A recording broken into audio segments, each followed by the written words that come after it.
Olá! Falar de lendas. Muitas pessoas confundem e talvez até articulem lendas e as entendam de uma maneira muito diferente do que realmente elas se propõem a ser. Antes de qualquer coisa, o entendimento de lenda é o entendimento que faz com que nós nos coloquemos, enquanto sociedade, enquanto cidadãos, dentro de um nicho cultural muito importante. E aí, quando a gente fala de nicho cultural, de repente a gente coloca em segundo plano situações dentre as quais a gente vive, infelizmente, no nosso dia a dia, como estereotipatias sociais, perfis sociais, modelos sociais. Porque para nós entendermos o que de fato a lenda indica, a gente tem que entender primeiro qual foi o fundamento para uma lenda existir. Seria um fundamento histórico? Seria um fundamento religioso? Seria um fundamento etimológico? Seria um fundamento cultural? Enfim, a lenda, para ela se consolidar como tal, ela deveria ter passado dentro de uma ancestralidade que muitos de nós nem percebemos a verdadeira importância disso. Estudar uma lenda, na verdade, não é se corromper a determinado extrato cultural que queira se dizer melhor do que o seu. Longe disso. A lenda não tem a obrigação de parecer ser melhor do que qualquer outro texto. A preocupação de fato que a lenda tem é estabelecer no mundo de hoje uma coisa que muitas das vezes passa distante da nossa possibilidade cultural, que é a arte de criar, a arte de inventar, a arte de você mexer com um imaginário popular tão aguçado que faz com que algumas culturas até hoje respeitem as lendas como se fossem primórdios de uma convivência social. Isso não acontece apenas no Brasil, isso acontece em cada país, porque cada país faz o resgate de sua memória cultural em muitas situações através das lendas. E é em torno desses caminhos que as lendas nos proporcionam que nós gostaríamos de falar com vocês nesse vídeo a respeito das lendas tão importantes para a nossa convivência social do dia a dia. E aí, respeitando essa importância, é legal a gente saber de onde, o que são essas lendas. De acordo com o nosso vídeo aqui, as lendas são narrativas de origem popular, criadas e transmitidas oralmente. Esse traço oral é importante porque era uma prática comum do indivíduo contar histórias. A arte de contar história ela é inerente à criação do universo. Só que muitas vezes essas histórias eram contadas por pessoas que as contavam de maneira aleatória. Então não havia uma obrigação perfeita de fazer a narrativa perfeita. E isso era repassado de gerações a gerações, povos a povos, até as pessoas homologarem e colocarem finalmente esse texto na escrita. É a transição em que nós chamamos dos escribas para os literatos. E a lenda é um texto literário. Então, entre essa transformação dos escribas e dos literatos, a lenda foi sofrendo sua transformação, mas mais importante que isso, a transmissão oral fez com que a lenda ultrapassasse fronteiras geográficas, atravessasse fronteiras históricas e se consolidasse até hoje, no século XXI, como um texto que remonta à história de um povo. É um texto que remonta, e não recria, um texto que remonta às características peculiares de determinada região, de determinado povo, de determinado indivíduo, de determinado poder. Então as lendas, elas têm um compromisso sociocultural muito importante, mas elas também têm um fundamento histórico sensacional, porque muitas das histórias dessas civilizações são contadas através desses textos, cuja essência partia daqui, da transmissão oral. São produções que nascem da imaginação coletiva. Essa questão da imaginação coletiva é muito importante. Não existe o dono de uma lenda.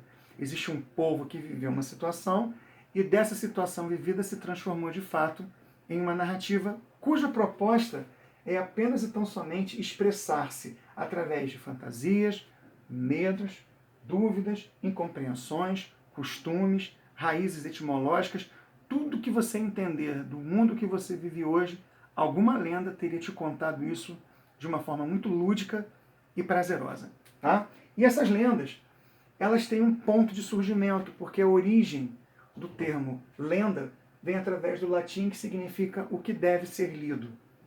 Em sua origem, as lendas formavam um conjunto de histórias que narravam a vida dos santos e dos mártires e eram lidas nos refeitórios dos conventos. Se eram lidas, tinha uma transmissão oral. Quero chamar a atenção dessa importância da transmissão oral, porque é justamente a transmissão oral que é o traço representativo da lenda. Lenda era muito mais contada do que escrita. Quando passou a ser escrita, tornou-se um documento. O documento que nos chega até hoje. Se conhecemos hoje a lenda, por exemplo, da mandioca, se conhecemos a lenda do Guaraná, se conhecemos a lenda do Boitatá, do Saci Pererê, ou de qualquer outra lenda folclórica brasileira, é porque alguém as registrou no papel. No nosso caso brasileiro, o grande elemento social que se preocupou em fazer isso seria Câmara Cascudo, isso no início do século XX. Então, Câmara Cascudo foi um camarada, foi uma pessoa importante na cultura brasileira, principalmente na cultura literária brasileira, que resolveu pegar esses estratos culturais de uma nação que se formava dentro do berço da República e transformou isso em extrato sociocultural que até hoje nos é bastante útil para poder compreender a nossa cultura e a cultura dos nossos irmãos ancestrais. Ok? Com o tempo, as lendas foram apropriadas por indivíduos comuns e se tornaram populares. Ser popular, nesse caso, não significa dizer que seja ruim. Ser uma narrativa popular é ser uma narrativa de apreensão coletiva. Todos têm acesso à lenda. Se vai acreditar ou não nela, é uma outra história, é uma outra situação. Então, vamos ver mais à frente. Mas a apreensão popular da lenda não a transforma num texto menor. Muito pelo contrário. Como tem larga divulgação, acaba sendo um texto bastante compreensível aos olhos de quem lê. Ok? Atualmente, a lenda transformada pela tradição é o produto inconsciente da imaginação popular. A lenda é um produto da ficção. E sendo um produto da ficção, as lendas têm algumas características que nós vamos citar aqui. Uma delas é ser repassada de geração em geração e que se transformam, mas sem perder uma das suas principais características, que é a fantasia. Essa fantasia a gente vai entender literariamente com o nome de ficção. Tá? Se é um produto ficcional, fica difícil para uma pessoa acreditar que aquilo que de fato esteja sendo narrado é verdadeiro. Concordo. Mas tem um elemento ficcional muito comum nas lendas que é a chamada verossimilhança. É a presença do elemento verossímil que faz com que nós, hoje, no século XXI, compreendamos lendas, por exemplo, europeias, ou então lendas escandinavas, ou então lendas africanas, tendo a mínima noção do aceitável. Porque se é um produto da ficção, logo criado e imaginado, fictício, portanto, não haveria a menor razão de nós entendermos e considerarmos como verdadeiro.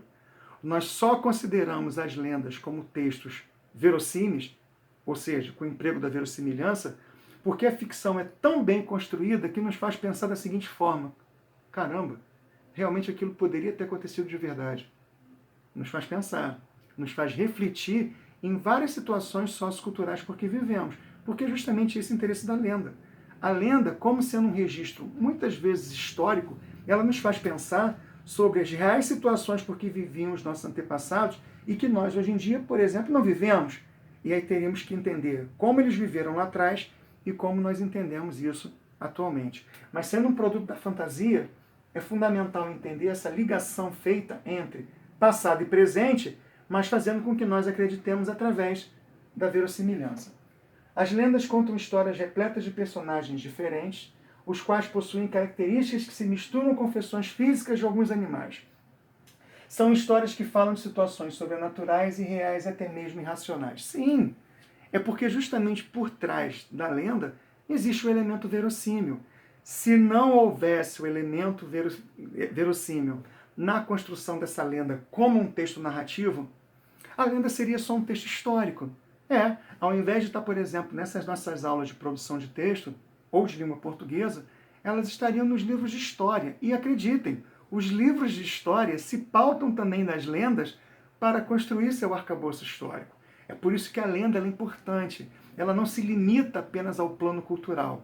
Ela também se limita bastante até às construções históricas de civilizações. Compreendemos algumas civilizações, principalmente por conta das lendas que são citadas aí. Ok? Bem, como um quadrinho resumo desse gênero lenda, é interessante vocês terem como isso acontece para poder vislumbrar como que é pensado esse gênero dentro da construção narrativa. É ficção, narrativa fantasiosa que exagera os fatos reais. Exagerar os fatos reais e entrar no mundo da ficção é uma característica de qualquer texto literário e a lenda não seria diferente. Fazem parte da tradição oral dos povos. Cada cultura tem seu conjunto de lendas, e é isso que enobrece a lenda enquanto um gênero textual. A possibilidade, a multifacetagem que a lenda tem, capaz de proporcionar uma viagem pelas civilizações, tá? E pelas culturas. Sofrem alterações ao longo do tempo por serem repassadas oralmente, é claro. Hoje, nem tanto. Hoje, como não se produzem mais lendas, essa questão da transmissão oral fica em segundo plano, mas antigamente, e muitas das situações de conquista de territórios por guerras, enfim, fazia com que as lendas permanecessem como traços culturais específicos de uma nação, ok? Possuem elementos fantásticos como personagens que só existem na fantasia criada pela mente humana. Também é um traço da ficção que traz consigo a construção da verossimilhança. É pela verossimilhança que a gente consegue entender, inclusive, que Curupira existe. Não, não existe. Mas na nossa imaginação criativa e criadora de leitores de lendas, eles existem, ok? Diz isso para uma criança de 3, 4 anos que não existe. É outra história. Possuem características regionais. A lenda pode adquirir novos elementos de acordo com a região, por ser justamente um traço histórico e, antes de tudo, um traço cultural. Esses 5 pontos aqui citados são boas características que resumem o que seria o gênero textual lenda. Mas teremos algumas lendas a serem estudadas. E quando a gente trabalha com lenda pensando em Fundamental 2, como é o caso de vocês, a gente articula alguns tipos de lendas. Vejamos aqui.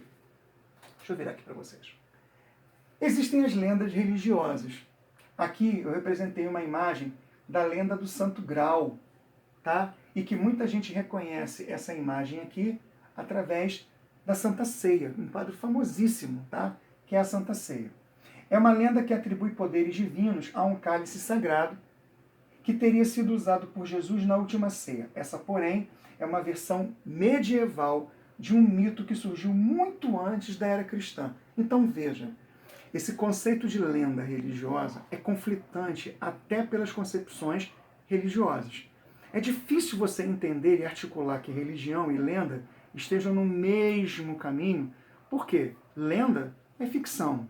Religião, bom, aí é uma questão de cada um. Então existem muitos atritos entre quem crê em lendas, quem gosta de lendas, e aí o mundo da literatura gosta da lenda, mas a literatura é entendida como uma ciência humana, e a religião não. Então a religião, ela sempre procurou tirar um pouquinho o corpo fora do conceito e do entendimento de lenda, porque para a religião, por ela mesma, religião é religião, arte é arte, cultura é cultura. Então não há, na visão da religião, a maneira de você misturar tudo isso.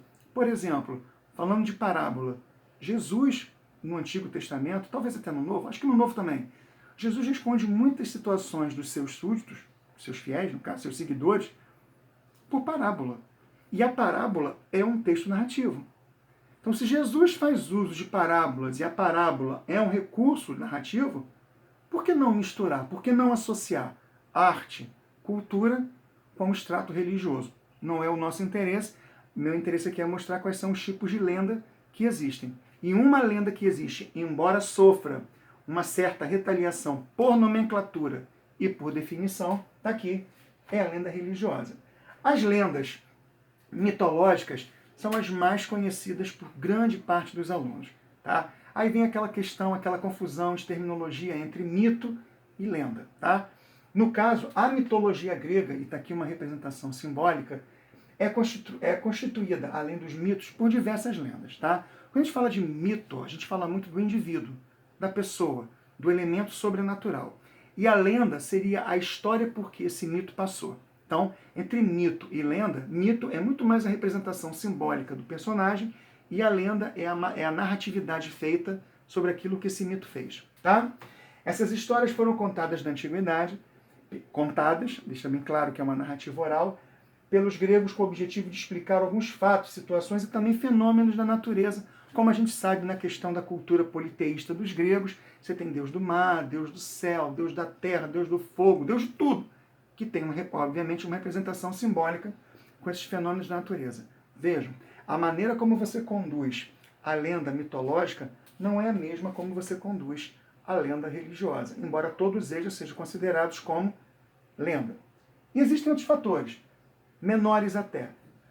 Nós temos aqui uma lenda muito interessante, que é uma lenda pouco falada, inclusive, que é chamada lenda etimológica. Eu botei aqui uma imagem de um cachorrinho com o rabo entre as pernas, porque muitas expressões que nós utilizamos hoje no nosso dia a dia são oriundas de certas lendas, como, por exemplo, o mármore esculpido em Carrara, que vulgarmente aqui no Brasil ficou cuspido e escarrado, tá? Ou então pôr o, aqui, ó, no nosso caso, pôr o rabo entre as pernas, é uma construção lendária, porque era um traço de oralidade. Então, como as pessoas falavam muitas dessas expressões, elas eram faladas, mas não tinha ali a identificação do seu verdadeiro significado.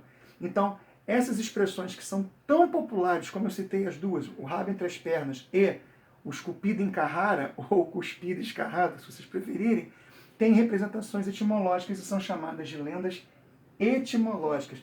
Por exemplo, a lenda do pôr o rabo entre as pernas, eu coloquei aqui. O vocábulo chegou ao português ainda no século XIII, vindo da França, do francês antigo, um termo surgido em torno de 1100 com o mesmo sentido.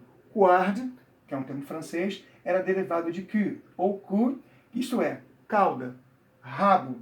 A ideia inicial era literalmente a de um animal que, dominado pelo medo, traz a cauda baixa. Ou como se diz ainda hoje em português, numa expressão popular, o covarde é aquele que tem o rabo entre as pernas. Olha que coisa louca. Uma expressão que você usa no seu dia a dia tem uma origem de natureza mitológica, porque na verdade era transmitida através de oralidade lá atrás, em 1100, no povo francês. Tá? Então, é uma possibilidade também de vocês entenderem como que ocorre essa sistematização das lendas. Tá? Aqui no caso, nós temos as chamadas lendas históricas. Lenda histórica trabalha muito com o imaginário coletivo. Tá? É aquela, por exemplo, o ET de Varginha, tá? Pegando aqui numa situação muito própria do Brasil, o ET de Varginha, ele é considerado, dentro da questão da narratividade, como uma lenda histórica, porque alguns dizem que viram, outros falam que não viram, outros falam que é imaginação, outros falam que é realidade. Então, enquanto existia essa polêmica em torno do fato, e que muita gente até trabalha isso em torno de um exagero, que é aí que tem o traço da lenda, a pessoa vai e constitui. Como, por exemplo, outras lendas, por exemplo, os nossos não tão antepassados assim, das lendas das festas juninas, em que a pessoa vai, crava uma faca numa bananeira, e aí faz uma série de revelações que, do ponto de vista da lógica, não existe, mas, por exemplo, algumas pessoas da minha faixa etária achavam que aquilo existia. Logo, é uma lenda. Mas é uma lenda, chega a ser uma lenda histórica? Ou chega a ser uma lenda regional? Bom, é uma lenda. No caso da lenda histórica, você precisa homologar como lenda histórica a situação dentro de um fato histórico. Se não tiver um fato histórico por detrás dessa lenda, ela deixa de ser uma lenda e vai ser apenas uma situação factual. O exemplo que eu coloquei aqui foi a experiência de Filadélfia. Segundo essa lenda urbana, os Estados Unidos não só teriam estudado essa imagem aqui, mas como teria conseguido realizar o teletransporte. Teletransporte você via na década de 70 nos filmes de ficção científica. Tá? E também a invisibilidade. Para provar isso, eles teriam tornando toda uma escola marinha americana completamente invisível. E também teriam teletransportado da Filadélfia para a Virgínia. Isso não é lógico. Isso não me parece coerente. Seria a mesma coisa que achar que naves extraterrenas chegaram à Terra. Mas há quem duvide, há quem registre e diga que aconteceu. Então, como é um fato histórico que alguém documentou, nós chamamos de lendas históricas, ok? E por fim, a lenda dos mouros e das mouras. Essa lenda de mouros e mouras, ela é bem específica de uma região, tá? Basicamente a Península Ibérica, Portugal e Espanha, porque trabalha muito com essa ideia das mouras, que as mouras encantadas, tá? São espíritos, seres fantásticos com poderes sobrenaturais do folclore popular português. Do mesmo jeito que nós temos aqui a nossa Iara, eles têm as mouras encantadas, tá? Ah, mas a representação simbólica é a mesma de encantamento? Não. Os mouros e as mouras, as lendas de mouros e mouras, trabalham muito com a questão da ancestralidade, da espiritualidade, do divinal, tá? Não tem uma ligação direta com o traço cultural, como, por exemplo, a Iara tem, como a seria que encanta, da voz bonita, que apaixona e tudo mais. Aqui no Brasil você tem uma visão mais nesse sentido.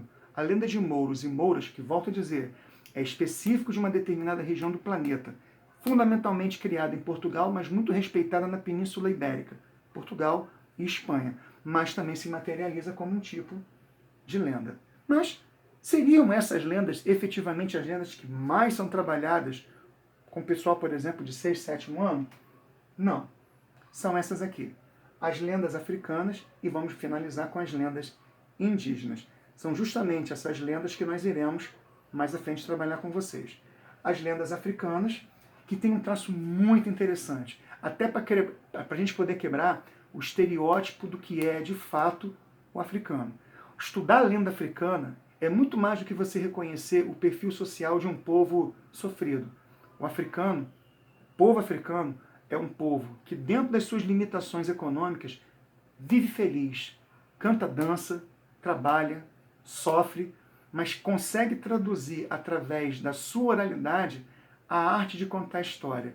Nós vamos aprender em outros vídeos que dentro das lendas africanas, a figura do mais velho, que vai ter um nomezinho específico que eu vou passar para vocês, a figura do mais velho é uma figura muito respeitada nessa cultura, porque ele atua como um verdadeiro contador de história.